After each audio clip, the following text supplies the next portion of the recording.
रात के अंधेरे में जब आसमान नीली, हरी, बैंगनी रंगों से चमक उठता है तो वो नज़ारा किसी चमत्कार से कम प्रतीत नहीं होता। नॉर्दर्न हेमिस्फेयर में नॉर्दर्न लाइट्स या फिर अरोरा बोरेलिस और सदर्न हेमिस्फेयर में सदर्न लाइट्स या फिर अरोरा ऑस्ट्रेलिस हमारे आसमान को रात में रंगों से भर देते हैं। तो आखिर क्या है ये अरोरा बोरेलिस और अरोरा ऑस्ट्रेलिस? हमारा सूरज जो एक हाइड्रोजन हीलियम गैस का बॉल है, वही हमारे अरोरा का निर्माता है। सूरज का सेंटर, जिसे हम कोर कहते हैं, वहाँ temperature around 14 million degree Celsius होता है। हाई टेम्परेचर और प्रेशर की वजह से हाइड्रोजन एटम्स फ्यूज़ होते हैं और बनते हैं हीलियम एटम्स, और इस पूरे प्रोसेस को कहते हैं न्यूक्लियर फ्यूजन। इतने प्रेशर और टेम्परेचर में ये एटम्स फ्री मूविंग पार्टिकल्स बन जाते हैं, जिसे हम प्लाज्मा कहते हैं। प्लाज्मा मैटर का फोर्थ स्टेट होता है। आगे बढ़ने से पहले मैं आपको बता दूं कि प्लाज्मा हम किसे कहते हैं। एटम्स के सेंटर में होता है न्यूक्लियस, जिसमें होता है न्यूट्रॉन्स और प्रोटॉन्स। न्यूट्रॉन्स न्यूट्रल होते हैं और प्रोटॉन्स पॉजिटिवली चार्ज्ड होते हैं। इलेक्ट्रॉन्स, जो कि नेगेटिवली चार्ज्ड होता है, वो इस न्यूक्लियस का चक्कर काटता है। जब हम थर्ड स्टेट ऑफ मैटर, जो कि गैस होता है, उसे बहुत हाई टेम्परेचर और प्रेशर देते हैं, तो उसमें मौजूद एटम्स में इलेक्ट्रॉन्स बाहर निकल जाते हैं और ये एटम्स आयोनाइज्ड हो जाते हैं, मतलब पॉजिटिवली चार्ज्ड हो जाते हैं, जिसे हम आयंस कहते हैं, और नेगेटिवली चार्ज इलेक्ट्रॉन्स फ्रीली घूमते हैं। इस नेगेटिवली चार्ज पार्टिकल्स और पॉजिटिवली चार्ज आयंस के समंदर को हम प्लाज्मा कहते हैं। Sun is a ball of swirling plasma. Nuclear fusion के प्रोसेस से sun huge amount of energy release करता है, and this is how sun is continuously providing energy.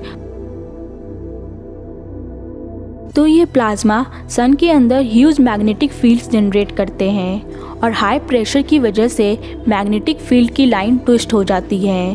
तो जब ये लाइन बहुत ज़्यादा टैंगल और ट्विस्ट हो जाती है, तो मैग्नेटिक फील्ड सन के आउटर एरिया, जिसे हम कोरोना कहते हैं, उस तरफ पुश होता है, और फिर ये इलेक्ट्रोमैग्नेटिक एनर्जी सन से बाहर निकल जाती है डीप स्पेस में। इसकी स्पीड बहुत ज़्यादा होती है। मैग्नेटिक फील्ड अपने साथ हॉट गैसेस और चार्ज पार्टिकल्स जैसे इलेक्ट्रॉन्स और प्रोटॉन्स, जो कि प्लाज्मा स्टेट में होते हैं, उसे भी अपने साथ आउटर स्पेस में ले जाता है, और इसे कहते हैं सोलर फ्लेयर। पर जब इस सोलर फ्लेयर की इंटेंसिटी बहुत हाई होती है और large amount of electromagnetic energy और प्लाज्मा रिलीज होता है, तो उसे कहते हैं कोरोनल मास इजेक्शन और CME। CME एक जायंट क्लाउड होता है प्लाज्मा और मैग्नेटिक फील्ड का। इन पार्टिकल्स को अभी एक बहुत लंबी दूरी तय करनी होती है।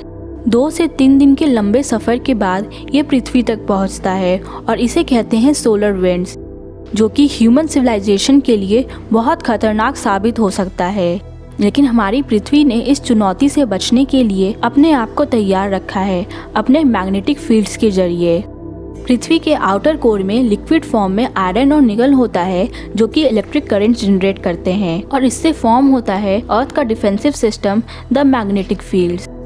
अर्थ का मैग्नेटिक फील्ड स्पेस में थाउजेंड्स ऑफ किलोमीटर में एक्सपैंड करता है, जिसे हम कहते हैं अर्थ्स मैग्नेटोस्फेयर, जो हमें हार्मफुल सोलर और कॉस्मिक पार्टिकल रेडिएशन से प्रोटेक्ट करता है। तो जितने भी सोलर विंड्स पृथ्वी की तरफ आते हैं, वो इस एरिया से बाउंस बैक हो जाते हैं, पर कुछ पार्टिकल्स पोल्स के थ्रू अर्थ के एटमॉस्फेयर में एंटर कर जाते हैं। पर पोल से ही क्यों एंटर करते हैं?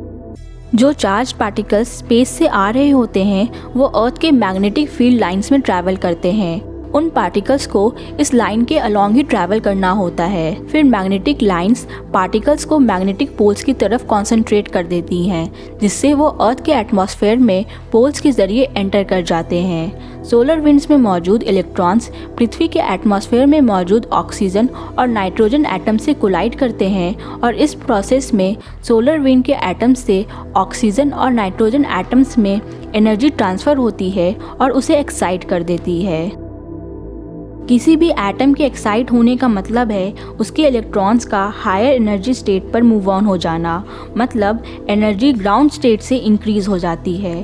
पर इस एक्साइटेड स्टेट की लाइफ टाइम बहुत ज़्यादा नहीं होती है कि इलेक्ट्रॉन्स वापस अपने लोअर एनर्जी स्टेट या फिर जिसे ग्राउंड स्टेट लेवल भी कहते हैं वहाँ आ जाते हैं। इस प्रोसेस के दौरान एनर्जी रिलीज होती है in the form of photons और लाइट पार्टिकल्स, और ऐसे फॉर्म होता है अरोराज।